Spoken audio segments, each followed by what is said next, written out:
Charlie Kirk's martyrdom is leading to a surge in spirituality.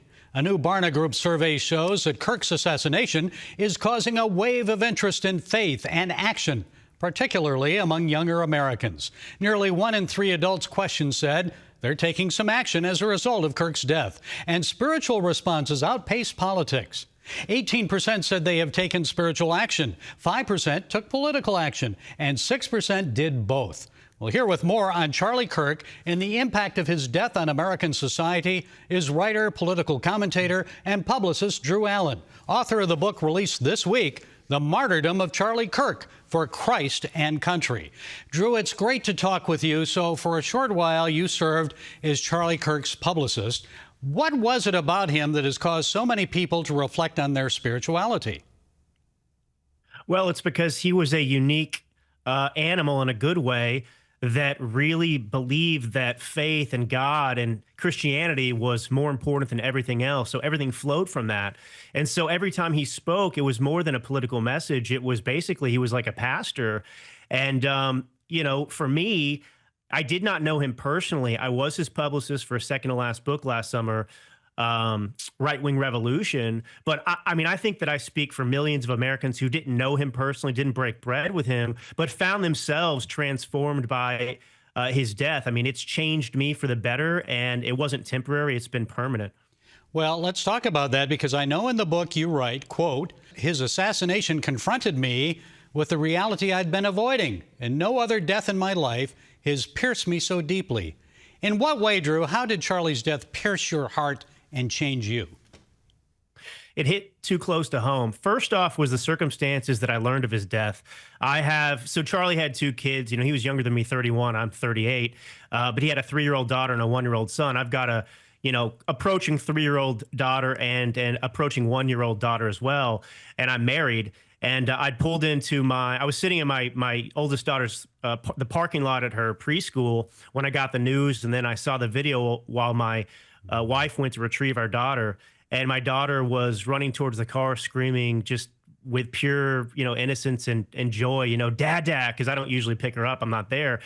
And in that moment, the contrast of seeing my daughter so happy light up like that, to see her dad at her school and realizing that was taken from Charlie Kirk's family and kids in that moment. I hadn't really dug into his real core beliefs.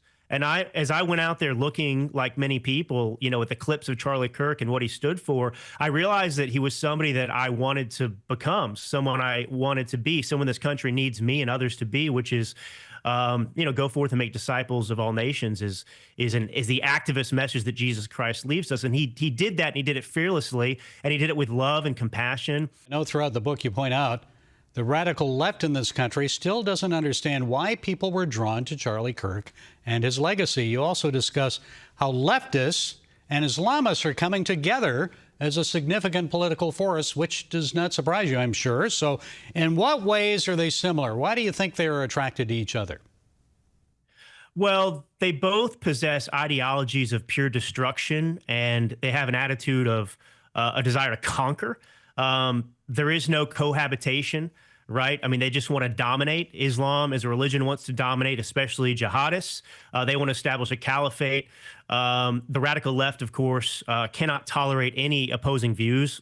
And they're both producing violence in unprecedented levels. Islam's the only religion that is responsible for, globalized, jihad. And despite the left's propaganda, which I get into in the book as well, there isn't a plight of, right-wing violent terrorism or extremism in this country. It's actually, it's not symmetrical at all. It's all coming from the left. It rejects religion. It rejects a transcendent power above us, and it believes in moral relativism, and it's dangerous. And you point out that mainstream truths have been chipped away over the years. Charlie Kirk talks about family values, the sanctity of life, same-sex marriage. You even spend a whole chapter on transgenderism. So why are traditional values like protecting children and marriage under attack today? Why are centuries of biblical truths being pushed aside all of a sudden? Well, it's the same reason that communists, sought to eradicate religion, for example. They want to destabilize our society, which is this is a Christian nation. People should understand that. They should reject this propaganda from the left that is intended to get Christians to sit on the sideline and not enter the political arena and battlefield for this country. But the family, for example, marriage, these things have proven to be successful for countries and nations to keep them together, throughout history. They're obvious things. And the left, of course, wants to undo that and eradicate those things. So they assault those stabilizers in a country because at the end of the day, they're Marxist revolutionaries that want to, all they care about is political power. That's the altar for them. That's what makes me different or Charlie different, is that, politics isn't the end all for us. We believe in Jesus Christ. We believe in the gospel. We believe that, this world will end and there is something after this. And we look to God for those immutable truths. And the left doesn't believe in that. Okay, the book is The Martyrdom of Charlie Kirk for Christ and Country. I've read it. I highly recommend it. It's a book that isn't just about Charlie Kirk's political views. You'll also find scripture and plenty of spiritual reflection inside. Drew Allen, thanks for setting us straight today. We appreciate it. God bless you. Appreciate it. God bless you.